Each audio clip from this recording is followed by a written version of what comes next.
উৎসব এবং উদযাপন করা হয় আজকের এই দিনটি সারা বিশ্বের বৌদ্ধ ধর্মাবলম্বীদের কাছে খুবই গুরুত্বপূর্ণ, কারণ এই দিনে সিদ্ধার্থ গৌতম জন্মগ্রহণ করেছিলেন। বুদ্ধ গয়ায় বোধি বৃক্ষের নিচে বুদ্ধত্ব এবং মহাপরিনির্বাণ লাভ করেছিলেন। সকালের বাংলাদেশে আজকে আমরা এ ব্যাপারে আরো বিস্তারিত কথা বলবো। আমাদের সাথে দুজন অতিথিকে আমরা আমন্ত্রণ জানিয়েছি। আমাদের সাথে আছেন ডক্টর মলয় বালা, অধ্যাপক ঢাকা বিশ্ববিদ্যালয়, এবং আছেন অমিত নন্দী, সহকারী অধ্যাপক ঢাকা বিশ্ববিদ্যালয়। শুভ সকাল। শুভ সকাল সবাইকে। বুদ্ধ পূর্ণিমার প্রণাম এবং শুভেচ্ছা। আপনাদেরকেও বুদ্ধ পূর্ণিমার শুভেচ্ছা। প্রথমেই বলবো যে আজকে আমরা জানি যে বৌদ্ধ পূর্ণিমার দিনের সকালটা কিভাবে সাধারণত একজন বিশ্বাসী বুদ্ধিস্ট যিনি শুরু করেন, তার সকালটা সাধারণত কিভাবে শুরু করেন? প্রথমত বুদ্ধ এক ধর্মের প্রবর্তক হিসেবে যদি কেউ দেখেন, তার বাহিরে গিয়েও বর্তমান সময়ের প্রেক্ষাপটে বুদ্ধ একজন মহামানব। হ্যাঁ, অনেক বেশি তাৎপর্যমণ্ডিত এবং তাৎপর্যময়। কারণ সাম্প্রতিক সময়ে বিশ্বে যেভাবে নানান ধরনের অরাজকতা, মানে অনেক ধরনের অরাজকতার মধ্যে দিয়ে বিশ্ব যেভাবে আগাচ্ছে, সেইখানে বুদ্ধকে একদম তাৎপর্যপূর্ণভাবেই দেখা যায়। তো বৌদ্ধ পূর্ণিমার দিন বুদ্ধকে স্মরণ করার মধ্য দিয়ে যে সার্বিক অর্থে বুদ্ধ যে পৃথিবীতে তার আদর্শ বিরাজমান অনুধাবন করা, সেটা একটা প্রাসঙ্গিক দিক। আদর্শ বিরাজমান অনুধাবন করা সেটা একটা প্রাসঙ্গিক দিক হতে পারে। মানে স্মরণ যেটা হয়, আমার কাছে মনে হয় যে এটা অনেকটা রিচুয়াল কিনা, আনুষ্ঠানিকতা হয় কি মহামানবদের ফিলসফিটা আমরা ইমপ্লিমেন্ট কতটুকু করতে পারি, ওইটা একটা চ্যালেঞ্জ হয়ে দাঁড়ায় কিনা। হ্যাঁ, আমি ওইটাই বলছিলাম যে বুদ্ধের দর্শনগুলোকে এবং বুদ্ধের যে রিচুয়াল আছে তার তো মূল ছিল মানবতার দর্শন। হ্যাঁ, সেটাকে নিয়েই একটা দেখেন সুন্দর পৃথিবী গড়ার বা বুদ্ধ একটা সার্বিক তার সারা জীবনটাই যেন পুরো পৃথিবীটাকে সুন্দর করার জন্যই তার বাণী ছড়িয়ে দিয়েছিলেন। তো বুদ্ধ পূর্ণিমার দিনটাও যেন তাকে মনে রাখার মধ্য দিয়ে, মানে তার জীবন দর্শনকে মনে রাখার মধ্য দিয়ে সেগুলোকে পালন করা, তার যে বিভিন্ন রিচুয়াল আছে সেগুলোকে অনুধাবন করা, সেটা চলমান থাকে, সেটা অনেকটাই বেশি প্রতীয়মান হয়। সুন্দর বলে স্যার, আপনার কাছে একটু আমি জানতে চাই, বৌদ্ধ পূর্ণিমা নিয়েই তো আমরা আজকে পুরোটা দিন ধরে কথা বলবো। বেশ কিছু তথ্য আমাদের কাছে আছে, সেগুলো জানাচ্ছিলাম। আমার জানতে চাওয়ার বিষয় হচ্ছে, বুদ্ধ ধর্মাবলম্বী যারা আছে, অথবা বুদ্ধ যেই ধর্মটাকে বা যেই দর্শনটাকে তিনি নিজের ভেতরে চালিকা শক্তি হিসেবে ব্যবহার করতেন, একদম ছোট করে কেউ যদি বুঝতে চায়, কিভাবে আপনি বোঝাবেন তাকে? অহিংসা, অর্থাৎ এই যে আমাদের জীবনের মধ্যে যদি দুঃখ মুক্ত হতে হয়, এই দুঃখের কারণ খুঁজতে চেয়েছেন উনি। এর কারণের অন্যতম হচ্ছে আকাঙ্ক্ষা, মানুষের মধ্যে আকাঙ্ক্ষা। এই আকাঙ্ক্ষাটা নিবৃত হলে পরেই হচ্ছে দুঃখ মুক্তি লাভ করা যায়। এ কারণে হচ্ছে আমরা সংক্ষেপে বলতে পারি যে কর্ম করে যাব, কিন্তু এই কর্মের মধ্যে দিয়ে, দায়িত্ব পালনের মধ্যে দিয়ে নির্মোহ থাকতে হবে। এই যে নির্মোহ বা নিজেকে নিরাসক্ত হওয়াটা, আর নিরাসক্ত হলে পর কিন্তু একজন আরেকজনের প্রতি চাওয়া পাওয়া, সংঘাত, অনেক কিছুই কমে যাবে, অর্থাৎ বিশ্বে শান্তি বিরাজ করবে। এই জায়গাটাকে একটু ব্যাখ্যা করা যায় যে, মানে শুধু একেবারেই ব্যাখ্যার জন্য, যে নির্মোহ হওয়ার সাথে উন্নতি হওয়ার তো কোনো বিরোধিতা নাই, প্রগ্রেস হওয়ার তো কোনো বিরোধিতা নাই। না, কোনো বিরোধিতা নাই, বরং পরিপূরক। কারণ এই যে অতিরিক্ত চাওয়ার মধ্যে মানুষের কাউকে ঠকানো এবং তার চাওয়ার মধ্যে দিয়ে হচ্ছে সংঘাত চলে আসে। আমরা বিশ্বে, রাষ্ট্রে, পরিবারে, ব্যক্তিতে, বন্ধুত্বে, সব জায়গায় কিন্তু এই স্বার্থের এবং এই মোহের দ্বন্দ্বটাই থাকে। এটাকে যদি আমরা সবাই পারস্পরিকভাবে কমাতে পারি, তাহলে কিন্তু শান্তি ফিরে আসবে। সেই জায়গা থেকেই আসলে চমৎকার আপনি বলেছেন, অহিংসা একদম এক শব্দে আসলে সব কিছু বর্ণনা করা যায়। এই বৌদ্ধ পূর্ণিমা উপলক্ষে তো আসলে আমরা আপনাদের কাছ থেকে জেনেছি যে একটা প্রদর্শনী চলছে, প্রদর্শনী সম্পর্কে একটু বলতে যদি আমাদেরকে। আসলে আমাদের একটা সংগঠন রয়েছে, প্রাচ্য চিত্রকলা অনুশীলন সংঘ। এটা 2009 সালে ঢাকা বিশ্ববিদ্যালয়ের প্রাচ্যকলা বিভাগের ছাত্র শিক্ষক, কয়েকজন ছাত্র শিক্ষক মিলে করেছিল। তাদের নানা ধরনের কর্মকাণ্ড রয়েছে, বিশেষ করে প্রদর্শনী বিষয়ক সেমিনার, সিম্পোজিশন। কিন্তু আমরা যেহেতু শিল্পের সাথে কাজ করি, আমাদের মূল হচ্ছে আমাদের আগে ভালো মানুষ হতে হবে। ভালো মানুষ না হলে ভালো শিল্পকর্ম করা যাবে না। তো আমাদের এই সংগঠনের যিনি প্রধান উপদেষ্টা এবং আমাদেরকে যিনি পথ দেখান, তিনি মিখাইল ইসলাম। এবারের প্রদর্শনী তিনিই হচ্ছে মূল ভাবনা এবং পরিকল্পনা করেছেন। তার 2023 সালে আমরা প্রথম আলিয়াস প্রসেসে এই এক্সিবিশনটা করেছিলাম, দুঃখ থেকে মুক্ত বাংলার বুদ্ধ। তো সেখানে বাংলাদেশ ভারতের শিল্পীরা ছিলেন। এবার তার দ্বিতীয় এক্সিবিশনটা হচ্ছে দ্বিতীয় পর্বের, অর্থাৎ এটা বাৎসরিক উৎসব হিসেবে যাচ্ছে। আচ্ছা, এবারের টাইটেল হচ্ছে জীবনের নির্বাণ অনুসন্ধান বাংলার বুদ্ধ। বাংলার বুদ্ধ কেন? কারণ বাংলা অঞ্চলের সাথে বুদ্ধের অনেক বড় সম্পর্ক রয়েছে, এই কারণে। আর আমরা যেহেতু শিল্পীরা যারা রয়েছি, আমরা ওনাকে আমাদের শিল্পকর্মের মাধ্যমে চর্চা করছি, সেই অংশটাই আমরা দেখাতে চাচ্ছি। কারণ বুদ্ধ তো নানা দেশে, সারা পৃথিবীর সব জায়গায় হচ্ছে চর্চিত হয়ে আসছে, সেই কনসেপ্ট থেকে। তো এক্ষেত্রে জীবনের নির্বাণ অনুসন্ধান মানে কিভাবে আমরা, এই কিছুক্ষণ আগে আমরা যেটা বলতে চেয়েছিলাম আকাঙ্ক্ষা, বা আমরা কিভাবে হচ্ছে নিজেকে নির্বাণের পথে যেতে পারি, সেটার অনুসন্ধান করা হচ্ছে। তো এই শিল্পকর্মের যে জায়গাটা, এখানে কিন্তু যারা রয়েছে শিল্পীরা, আমার শিক্ষার্থীরা রয়েছে, সারা বাংলাদেশের শিল্পীরা রয়েছে, ভারত থেকে শিল্পীরা এসেছেন, সকলে মিলে আসলে শিল্পকর্মের মধ্যে দিয়ে আজকে বা এই বুদ্ধ পূর্ণিমাকে, আমরা সবসময় এক্সিবিশনটা কিন্তু বুদ্ধ পূর্ণিমার মধ্যেই রাখছি, এই তাকে বা তার বাণীকে বা তার দর্শনকে অনুধাবন করানো আমাদের মূল উদ্দেশ্য, যে শিল্পকর্মের মধ্যে দিয়ে যেন অনুধাবন করতে পারি। কিন্তু সেই শিল্পকর্মর সাথে আমরা আরও নানা অনুষঙ্গ রেখেছি, যেটা আমাদের জন্য, যেমন আমরা একটা নির্বাণ নাটক, এটা গতকালকে হচ্ছে গত 20 তারিখ যে ওপেনিং ছিল, তখন হচ্ছে উদ্বোধনী মঞ্চানো হয়েছে। এখানে ডক্টর লতা সমদ্দারের নির্দেশনায় তেজগাঁও কলেজের থিয়েটার অ্যান্ড মিডিয়া স্টাডিজ বিভাগের শিক্ষার্থীরা এবং আমাদের প্রাচ্য চিত্রকলা অনুশীলন সংঘের সদস্যরা মিলে হচ্ছে এই প্রযোজনাটা করেছেন। শুধু তাই নয়, আমরা প্রথম দিনে উদ্বোধনী অনুষ্ঠান হয়েছে, এটা গতকালকে ডক্টর নিরুষার শামসুন্নাহার, ওনার শিল্পালোচনা ছিল বুদ্ধ যে প্রাচীন বাংলার ফলকচিত্রের শিল্প বিষয়ক, এটা হয়েছে। আজকে যেমন নাটকের একদম ভরা পূর্ণিমা, এখন দ্বিতীয় মঞ্চায়নটা হবে 7:30টায়। এবং আগামী দিন রয়েছে ভাবনগর সাধু সঙ্গের চর্যা গান। আপনি দেখেন যে সবগুলোর সাথে বুদ্ধের সব কিছুই রয়েছে। একটা নাটক তার জীবন নিয়ে, সেটাও আমরা দর্শকের মাঝে দেখাচ্ছি, আমরা শিল্পকর্মে দেখাচ্ছি। আমরা যে প্রাচীন বাংলায় যে আমাদের টেরাকোটা ফলকচিত্রে যে বুদ্ধের যে শিল্পকর্ম রয়েছে, তা সেখানে কিন্তু বুদ্ধের জীবন আদর্শ সব কিছুই রয়েছে। সেটা আমরা গতকালকে শিল্প আলোচনা নিয়ে আসছি। আর আজকে নাটক হওয়ার পর কালকে শেষ হচ্ছে আমাদের প্রদর্শনী, সেখানে থাকছে চর্যাপদের গান। সবই হচ্ছে বুদ্ধকে কেন্দ্র করে। আসলে এই চর্চার মধ্য দিয়ে আমরা এটাই বোঝাতে চাচ্ছি, এই চর্চার মধ্যে দিয়ে আমাদের মনে তার জীবন, তার আদর্শ, সেগুলো যদি অনুধাবন করতে পারি, তাহলে ব্যক্তি জীবনেও আমরা কিন্তু সেটা হয়তো বা প্রয়োগ করব, এবং সেই প্রয়োগের মধ্য দিয়ে আমাদের মানসিকতা চেঞ্জ হবে, আমাদের মধ্যে যুদ্ধ হানাহানি, আমাদের সেই চিন্তা আসবে। আমরা আরেকটা জিনিস করেছিলাম, সেটা হচ্ছে এক্সিবিশনকে কেন্দ্র করে আমরা গত বছরের প্রসঙ্গে আসি।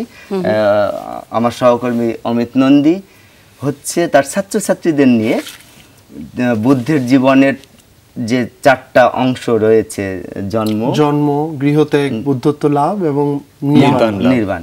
তো এইগুলো ছাত্রছাত্রীদের নিয়ে আলোচনা করেছে, যে আমরা কথা বলবো, তার জীবনটাকে জানবো, এবং আমরা কয়েকজনের সহযোগিতা নিয়েছিলাম, যেমন পালি বুদ্ধিস্টান পালি বিভাগের অধ্যাপক বা অন্যান্য যারা এই বিষয়ে পণ্ডিত আছে তাদের সাথে আলোচনা করে ছাত্রদের নিয়ে ওয়ার্কশপ করেছি এবং পুরো জীবনটাকে চিত্রে এটাকে বিশ্লেষণ করেছে, হ্যাঁ চিত্রে করা হয়েছে। এটা এবছর বই আকারে আসতেছে। আমাদের প্রাচ্য চিত্রকলা অনুশীলন সংঘের একটা প্রকাশনী রয়েছে ওরিয়েন্টাল নাম, সেখান থেকে ওই বইটা হচ্ছে।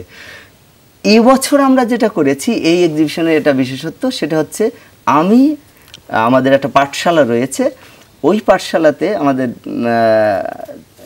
বিভাগের ছাত্রছাত্রী এবং চারুকলার অন্য বিভাগেরও কয়েকজন ছাত্রছাত্রী নিয়ে আমরা ক্যালিগ্রাফি ওয়ার্কশপ করেছি।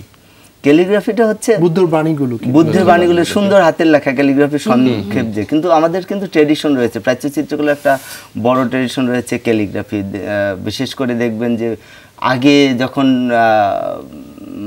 আমরা দেখাচ্ছি স্ক্রিনে, আমরা কিছুটা সেই ক্যালিগ্রাফিতে যেটা রয়েছে বুদ্ধের বাণীগুলোকে আমরা ধরতে চেষ্টা করেছি। যেমন যে কাজগুলো এখানে হয়েছিল, একটা কাজ রয়েছে তার অষ্টমার্গ, মানে তিনি কিন্তু আপনারা যে কাজগুলো করছেন সাধারণ মানুষ এটাকে ধারণ করতে পারছে কেমন? এবং স্যার আপনি যখন বললেন যে বাংলার বুদ্ধ, আমি কিন্তু খুব অবাক হলাম। আপনি নিশ্চয়ই লুম্বিনীতে গিয়েছেন যে এখানে গৌতম বুদ্ধ জন্মেছে। আমার ধারণা ছিল, আমি যখন গিয়েছি আমার ধারণা ছিল অনেক পাহাড় পর্বতের ভেতরে হবে, খুবই সমতল, এবং ওখানে গিয়ে আমার মনে হলো বাংলাদেশের কোনো একটা জেলা শহরে আমি আসছি। মানে ওখানে সবগুলো দেশের টেম্পল যেটাকে বলে আর কি, রাষ্ট্রীয়ভাবে যেটা করা হয়েছে, যে এখানে গৌতম বুদ্ধ জন্মেছিলেন। এর পরের যে জায়গাগুলো, এটা কিন্তু আমার কাছে মনে হয়েছে আরে এটা তো আমি পুরোপুরি একটা বাংলাদেশে চলে আসলাম। এবং ওখানকার মানুষজনও কিন্তু মানে ওইখানে কিন্তু প্রচুর আমি দেখেছি যে লুম্বিনীর পাশের গ্রামগুলোতেই কিন্তু অনেক মুসলমান থাকে এবং মানে তাদের অ্যাক্টিভিটিসগুলো দেখা যায়। এবং এখানে যারা আসেন এই টেম্পলগুলোতে তারা খুবই বৌদ্ধর দর্শনটা তারা যেভাবে পালন করছেন, তখন এটা আমার কাছে অনেকবার মনে হয় তারা খুবই বৌদ্ধর দর্শনটা তারা যেভাবে পালন করছেন, তখন এটা আমার কাছে অনেকবার মনে হয়েছে যে আমার একজন বন্ধুর সাথে ছিল, সে বলল যে সে একজন সায়েন্টিস্ট ছিল। তুমি এইভাবে চিন্তা করো, ধর্মের ব্যাপারটা যদি বাদ দাও, এই সায়েন্সটা আমরা যদি কেউ আমাদের লাইফে নিতে পারি তাহলে আমরা ভালো থাকতে পারি। সো ধর্ম লাইফে কোনো কষ্টই থাকবে না। তো মানে এইটা খুবই শক্তিশালী জায়গা ছিল। স্যার আপনারা যখন এই অ্যাক্টিভিটিসগুলো করেন, এইখানে সাধারণ মানুষ যারা, তারা আসলে কতটুকু কানেক্ট করতে পারে? একটা বিষয় ভেবে দেখা যায় না, যেভাবে বুদ্ধের পুরো জীবনটাই, এই যে এত বড় একটা পরিসরের জীবন আমরা যখন ছবিতে আঁকছি, হ্যাঁ বুদ্ধ তো এই প্রাচ্যের মানে এই বৃহৎ প্রাচ্যের অংশ, হ্যাঁ বৃহৎ প্রাচ্যের মহামানব যাকে বলা হয়, শুধু প্রাচ্যই শুধু না, পুরো বিশ্বেরই। তো এই যে বুদ্ধের জীবনকে আমার অন্য কোনো মহামানবের জায়গা থেকে জানা নেই যে একজন মহামানবকে এতভাবে শিল্পে রূপান্তর করে যাচ্ছে এখনও, যেটা ধর্মীয় আচার রীতি মেনে আবার শিল্পীরা শিল্পের অবগাহন থেকে ভিতর থেকেই করে যাচ্ছেন। হ্যাঁ দেখেন প্রত্যেকটা ছবিতে বুদ্ধ মানেই হলো যেন একটা বড় একটা জায়গা জুড়ে আছে। বুদ্ধ কিন্তু ওই জায়গাটার মধ্যে একটা শূন্যতা তৈরির মধ্য দিয়ে একটা মহাজাগতিক জায়গা তৈরি করে বসে আছেন বা ধ্যান করছেন। ছবি দেখলেই তো মনে হচ্ছে যে সেই শিল্পের মধ্যে, পুরো বুদ্ধের জীবনটার মধ্যে দিয়েও শিল্পীরা যেন তার শিল্পত্ব খুঁজে পায়। যেমন করে বলতে হয়, যখন বুদ্ধ আঁকতে হয়, বুদ্ধের সরল রেখা বা সরল রেখা যখন আঁকা হয়, তখন সরল জীবনের চিন্তা থেকেই কিন্তু ধারাবাহিকভাবেই যখন চিত্রপটে বলেন বা গানে বলেন, যে কোনোভাবেই যেন চলে আসে, একটা ভাস্কর্যেও বলেন, সেই উপস্থাপন কিন্তু চলে আসে। আপনি ছবিগুলো দেখলেও কিন্তু বুঝতে পারবেন একদম সরলভাবে বুদ্ধ কিন্তু সেভাবেই করে দেখছেন। ঠিক শিল্পী যেভাবে বুদ্ধের জীবনটাকে নিয়ে আসা হচ্ছে বা দেখা হচ্ছে, ঠিক এই জায়গা থেকেই শিল্পকে দিয়ে মানুষের কাছে সরলভাবে সাদৃশ্যের একটা সেতু বন্ধন করার চেষ্টা করা হচ্ছে, যে বুদ্ধ এরকমভাবেই দেখার চেষ্টা দেখেছেন পৃথিবীকে, এভাবে করে বাঁচতে হয়। এই যে 4 নির্বাণে সে এক একভাবে কিন্তু বুদ্ধ দেখিয়ে গেছেন যে কোন সময়, এমন না যে বুদ্ধ মহামানব হলেও এই সময় আমাদের মতো সামাজিক বা স্বাভাবিকভাবে বাস্তবিক জীবনে ছিলেন না। উনি বাস্তবতার মধ্য দিয়েই অতি বাস্তব হয়ে এবং অসাধারণ হয়ে সবাইকে শান্তি এবং সৌম্য এবং মানবতার বাণী ছড়িয়ে দিয়েছেন। একদম, ছবিগুলো কিন্তু তাই কথা বলে। এ বিষয়ে আরো কিছু বিস্তারিত আমার জানবার আছে। ভাবছিলাম যে আপনি বলছিলেন শিল্প সংস্কৃতি, বুদ্ধের যেই শিল্পের অনুভূতি সেটা আসলে শিক্ষার্থীদের মাঝে কেমন কাজ করে। আমার জানতে চাওয়ার হচ্ছে এখনকার যারা শিক্ষার্থী আপনি পাচ্ছেন, এখন তো খুবই ব্যস্ততম সময়ে সবাই আসলে পড়াশোনা শেষে কোথাও একটা যে কিছু করতে চায়, স্ট্যাবলিশড হতে চায় জীবনে, সেই জায়গা থেকে বুদ্ধের সাথে যারা সম্পৃক্ত, শিল্প এবং বুদ্ধ শিল্প যদি বলি, সেই জায়গায় যারা সম্পৃক্ত ছাত্রছাত্রীদের আগ্রহের জায়গাটা কেমন সেই জায়গায় কাজ করতে, এবং তারা কাজ করছেন তার পরবর্তীতে কোথায় যে আসলে এই জিনিসগুলো কাজে লাগাতে পারবেন বলে মনে করেন আপনারা? খুব সুন্দর প্রশ্ন, আমি সেটার সাথে উত্তর দেওয়ার চেষ্টা করছি। বিষয়টা এখন শিক্ষার্থীদের সাথে কিভাবে সম্পর্কিত, শিক্ষার্থীরা যখন, বিশেষ করে আমি ঢাকা বিশ্ববিদ্যালয়ের কথাই বলছি, যখন এটা তো একটা মানে অনেকটা হল কেন্দ্রিক আবাসস্থল হিসেবে যখন ওরা এখানে পাঠ গ্রহণ করতে আসে থাকে পরিবারের বাহিরে গিয়ে, হ্যাঁ, তো সেই জায়গায় যখন আসে পড়তে গিয়ে নানান ধরনের একাকিত্বতা, তারপর নানান রকম অনেক ধরনের এক এক সময় হ্যাঁ হতাশাও কিন্তু থাকে, একাকিত্ব চলার যে জায়গা থাকে, তো সেই জায়গা যখন হতাশ হয়ে যাচ্ছে, তারপর সে কিন্তু কোনো না কোনোভাবে বুদ্ধকে ওই যে একটা সময় গিয়ে একাকিত্বের মধ্য দিয়ে বুদ্ধকে বা বুদ্ধের দর্শনকে দেখার চেষ্টা করে, হ্যাঁ, বুদ্ধকে নান্দনিক রূপেও কিন্তু দেখার চেষ্টা করে, যে সে হয়তো কোনোভাবে ভাবে যে বুদ্ধের ইভেন বুদ্ধ যে শিল্প হয়ে যাচ্ছে, যে গলার লকেট হয়ে যাচ্ছে, যে বুদ্ধের ধ্যান বা বাণী, দেখবেন যে কখনো তার বেডের পাশে কোনো একটা বুদ্ধের বাণী আছে ছবি সমেত, হ্যাঁ, তো সেই জায়গা থেকে আমি সাধারণ শিক্ষার্থীদের কথা বললাম। আর শিল্পে ঐতিহাসিক যেই শিল্পচর্চার যে পরম্পরা, এই পরম্পরার মধ্যে বুদ্ধ কিন্তু একটা বড় অংশ জুড়ে আছে। সেটা গুপ্ত যুগের শিল্পকলা হতে শুরু করে পাল, তারপর নানান সময়ে, এবং এখনো হয়ে আসছে। তো সেই জায়গাতে যখন সে ঐতিহাসিক চর্চার মধ্য দিয়ে দেখতে যায় ওই বুদ্ধ দর্শন এবং বুদ্ধের যেই আকার বা বুদ্ধকে নিয়ে যে তার শিল্পকর্ম রচনা করার যেই জায়গা, সেটা কিন্তু মানে আস্তে আস্তে চলে আসে, মানে অন্তর্নিহিতভাবে চলে আসে, যেটা পরম্পরাভেদে শিল্পী নন্দলাল বসুও কিন্তু করে গিয়েছেন, যেটা বেঙ্গলের, হ্যাঁ, সেইভাবে করে যত বড় বড় শিল্পীরাই এসছেন এবং চলমান আছেন, যারা করে যাচ্ছেন শিল্প চর্চায়, তারা কিন্তু বুদ্ধকে নিয়ে ছবি এঁকে যাচ্ছেন। এটা একদম খুব ধারাবাহিক একটা অংশ হিসেবে হয়ে যাচ্ছে আর কি। তো এটা আর প্রাচ্য চিত্রকলার অংশ বিশেষে বুদ্ধ শিল্প বিষয়বস্তু হিসেবে অনেক তাৎপর্যমণ্ডিত, যে প্রাচ্যের জীবনাচরণের সাথেই যখন ছবি আঁকতে যাওয়া হয় সহজ সরলীকরণের বিশ্বাস রেখে, তখন বুদ্ধ সহজেই চলে আসে, একদম সরাসরি চলে আসে। এই প্রাচ্যের জীবনাচরণের কথা যখন আমরা বলি, আমরা আসলে এটা খুব ভালোভাবে এখন হয়েছে কি, মানে ইস্টার্ন ওয়েস্টার্ন সব মিলেমিশে তো অনেকটা একাকার হয়ে গেছে। এই জায়গাটাতে বলবেন স্যার, আপনি যখন বলছিলেন, আমি ওনার প্রশ্ন শুনেই আমি খুব মানে বুঝতেছিলাম যে এই জায়গাটা স্পষ্ট করা উচিত। অমিত কিন্তু এখন আমার সহকর্মী, কিন্তু আমার ছাত্র, এবং এখনো আমার আন্ডারে পিএইচডির ছাত্র। তো শুধু তাই নয়, ওর আবার যারা ছাত্র রয়েছেন তারাও রয়েছেন। এই যে পরম্পরা, শিল্পের কিন্তু এই পরম্পরাটা খুবই দরকার, কারণ শিল্পের সমস্ত শাখায় কিন্তু গুরুমুখী। এই গুরুমুখী শিক্ষা পরম্পরা, এটা সাথে সাধনা যুক্ত রয়েছে। আপনি যেটা বলছেন যে অন্যান্য লেখাপড়ায় কন্টেম্পোরারি বা এখন যে সময়টা চলছে সেখানে সেই সাধনা, কিন্তু আমি মনে করি শিল্পী হতে হলে আগে তাকে প্রথমে একজন ভালো মানুষ হতে হবে, এবং সেই ভালো মানুষের জন্য সংস্কৃতির যত শাখাগুলো রয়েছে সেগুলো প্রতি তার চর্চাও থাকতে হবে। যে কারণে দেখবেন যে এই প্রদর্শনীর মধ্যে আমরা নাটক নিয়ে এসছি, চর্যাগানও নিয়ে এসছি, অন্য কিন্তু আমাদের সংঘের কথা বলা হয়েছে। প্রাচ্য চিত্রকলা অনুশীলন সংঘ, মানে সব ধর্মের ক্ষেত্রে এরকম একটা সংঘ রয়েছে, বা যে কোনো কিছু চলতে গেলে এবং রাজনীতি করতে গেলেও দেখবেন যে এই সংঘ বা দলের প্রসঙ্গটা আসছে। এখন এখানে কিছু জীবনাচরণের শিক্ষা রয়েছে।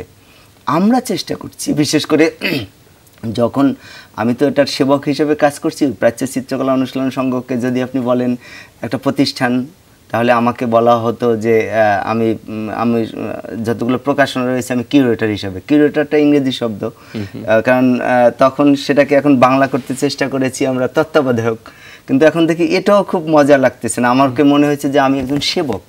তো সেবক হতে গিয়ে যখন সেবক শব্দটা আবার ডিকশনারির সাথে দেখা যায় যে এটা ধর্মীয় কিছু প্রতিষ্ঠানের সাথে যুক্ত, যারা মসজিদ মন্দির বা ইয়েতের সাথে যুক্ত, এটা তারা আবার নিয়ে নিচ্ছে শব্দটা। তো আসলে শব্দ যাই হোক না কেন, আমি মনে করি যে ওই প্রতিষ্ঠানের আমি হচ্ছি তত্ত্বাবধায়ক হিসেবে যে জায়গাটা, আমি ওটা যদি একটা মন্দির হয় তাহলে আমি একজন পূজারী মাত্র।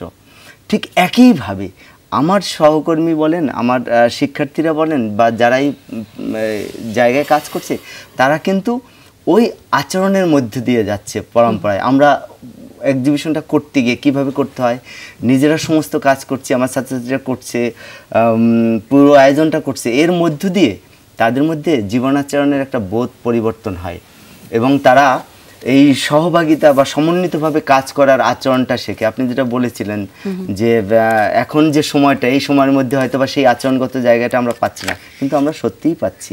আমরা পরস্পরের প্রতি যে শ্রদ্ধা রেখে কাজগুলোকে ভাগ করে নিয়ে, আমি একটা গল্প বলি যে আমরা একটা ওয়ার্কশপ করেছিলাম চারুকলা অনুষদের সমস্ত মানে শিক্ষার্থীদের নিয়ে। ওখানে অনুষদের সাথে আমাদের চুক্তি ছিল, অনুষদের সাথে প্রাচ্য চিত্রকলা 2020 সালে সম্ভবত। ঠিক সেই সময় আমাদের যেহেতু আমাদের আর্থিক জায়গাটাও করতে হবে, অমিত নন্দী তার বাসা থেকে ডিম সিদ্ধ করে নিয়ে এসে, সকালের যে নাস্তাটা হবে টাকা বাঁচানোর জন্য ডিম সিদ্ধ করে নিয়ে এসে ওখানে সকালের নাস্তাটা ইয়ে করছে। এখন পর্যন্ত আমরা ওইটা চেষ্টা করি যে কিভাবে ভালো করা যায় এবং সাশ্রয়ী করা যায়। কিন্তু আমার প্রশ্নটা হচ্ছে শিক্ষার্থীদের মধ্যে এই কাজগুলোর মধ্যে দিয়ে একটা এক্সিবিশন কীভাবে করতে হয়, কীভাবে প্রেজেন্টেশন করতে হয়, সেটা যেমন নিজেরা কাজের মধ্যে দিয়ে শিক্ষা লাভ করে, তেমনি পারস্পরিক একটা সম্পর্ক বা বন্ধন তৈরি হয়। তো এটা বোধহয় আমাদের এই সংগঠনের বা এই কার্যক্রম করার মধ্য দিয়ে একটা যে সাধনার ক্ষেত্র বা মানুষ হওয়ার ক্ষেত্র বা পরস্পরের প্রতি কাজের দায়িত্ববোধের অনেক ধরনের স্কিল তৈরি হচ্ছে বলে আমার মনে হচ্ছে, বা আমরা চেষ্টা করছি যে পরম্পরায় সেটাকে করে যেতে। চমৎকার। চোখে দেখতে পাচ্ছি আপনি যে বর্ণনা দিলেন, স্টুডেন্টরা, শিক্ষক, শিক্ষার্থী সবাই একসাথে মিলে একটা আয়োজনকে আসলে সম্পূর্ণভাবে সুন্দর করে গড়ে তোলবার যেই প্রয়াস, সেটা মনে হয় আপনার গল্পের মাধ্যমে দেখতে পেলাম। আমরা আরো আপনাদের দুজনকে আমরা যখন কথা বলছিলাম শিল্পের ব্যাপারে, গৌতম বুদ্ধকে যেরকম জানছিলাম শিল্পের লেন্স দিয়ে, আমি ছবিগুলো দেখছিলাম এবং ছবিগুলোর ভেতর সব জায়গাতে একটা, আমরা যখন প্রথম বিরতিতে যাওয়ার আগে একটা কথা বলছিলেন, ধ্যান কিংবা সাধনা। মানে এখন হয়েছে কি 2024 সালে এসে ধ্যান সাধনাটাটা একটু, শব্দটা মনে হয় একটু পরোক্ষভাবে এটা আমরা বুঝতে পারি, প্রত্যক্ষভাবে এটা বোঝার সুবিধাটা কম পাই। এই ধ্যানটা আসলে কিভাবে আসে, মানে ধ্যানটা কিভাবে করে, এবং একটা আমরা কিন্তু দেখছি যে সবগুলো ধ্যানের একই রীতি, মানে একইভাবে করা। এইটা কি আপনি একটু বলবেন, মানে শিল্পের জায়গা থেকে আপনার কি কখনো ধ্যান করতে গিয়ে আসলে ছবিটা আঁকা কিংবা এইটার সাথে যদি আমাদের একটু যোগাযোগ করিয়ে দেন? যেমন আমি একটা ছবি এঁকেছি, সেইখানে আমার দেখা বা আমার স্বপ্নে পাওয়া বুদ্ধ, যেটা দিয়ে একটা পোস্টার হয়েছে, যেটা এখানেও অনেকটা দেখা যাচ্ছে পোস্টারটা। তো সেইখানে আমার স্বপ্নে পাওয়া বুদ্ধ, মানে বুদ্ধ দেখতে কেমন বা ধ্যানে কেমন। হ্যাঁ, ধ্যান তো আসলে আমি নিবৃত্তে যখন অনুধাবন করব সেটাকেই ধ্যান হিসেবে গ্রহণ করার মতো, মানে ধ্যানের জায়গা বা যোগে আচ্ছন্ন হবে সেভাবে। তো আরেকটা ছবি যেমন এঁকেছি যে ওই যে পরম্পরা এবং পরম্পরার সাথে একটু সাদৃশ্য করি, যে 3 পাগলে হলো মেলা নদে এসে। হ্যাঁ, তো সেইখানে লালন আছে, বুদ্ধ আছে এবং শ্রী চৈতন্য আছে, মানবতার। তো তারা প্রত্যেকেই কিন্তু এই জায়গায় ধ্যান করেছে, মানে মহামানব হওয়ার জন্য। এই ধ্যান ইচ্ছাকৃত না, প্রকৃতিগত ভাবেই যেন তাদের মধ্যে তারা প্রকৃতির সাথে ধ্যানে আচ্ছন্ন হয়েছেন। তো সেই জায়গাটাই বলার বিষয় যে যখন কেউ ধ্যানে থাকে তার মধ্যে একটা সরল ভাব সাদৃশ্যপূর্ণ জায়গা, প্রকৃতির কাছে নিজেকে বিলিয়ে দেওয়ার যে বিষয়টা থাকে সেটা অটোমেটিক্যালি চলে আসে। সেটা ছবিতেও পড়বে, রঙের গড়নেও পড়বে, সেইখানে খুব রূঢ় কোনো কিছুই থাকবে না। তাই তো, মানে আপনি যা আসলে চিন্তা করছেন, যেই জায়গাটা আসলে বোঝাতে চাইছেন আপনার শিল্পকর্মে, তো সেটাই ফুটে উঠবে। স্যার, আপনার কাছে একটু জানতে চাই, পুরো আলোচনায় আসলে যেই জায়গাটা আমার বোধগম্য হলো, বৌদ্ধ ধর্মের শিল্প সংস্কৃতি বা এই চর্চা সব কিছুই আসলে জিনিসটা আমরা কিভাবে শিখছি সেই জায়গা থেকে আসে। অর্থাৎ গুরু যেভাবে শেখাচ্ছেন, শিক্ষার্থীরা কিন্তু সেই জায়গাটাই ধারণ করছেন, সেই চিত্রটাই তার মস্তিষ্কে আঁকা পড়ছে। তো আপনার কাছে আমার জানতে চাওয়ার বিষয় হচ্ছে, এই যে প্র্যাকটিসটা যারা আসলে করছে, অনুভবটা করছে, এই সংযোগটা স্থাপন করে এবং সেটাকে চালিয়ে নেওয়ার যে চালিকা শক্তি, এই জায়গাতে আপনি কি মনে করেন কোন বিষয়গুলো বেশি নজরে দেওয়া প্রয়োজন একজন শিক্ষক হিসেবে, একজন শিক্ষার্থী হিসেবেও কোন জায়গাতে আসলে গুরুর কাছ থেকে নেয়ার আছে?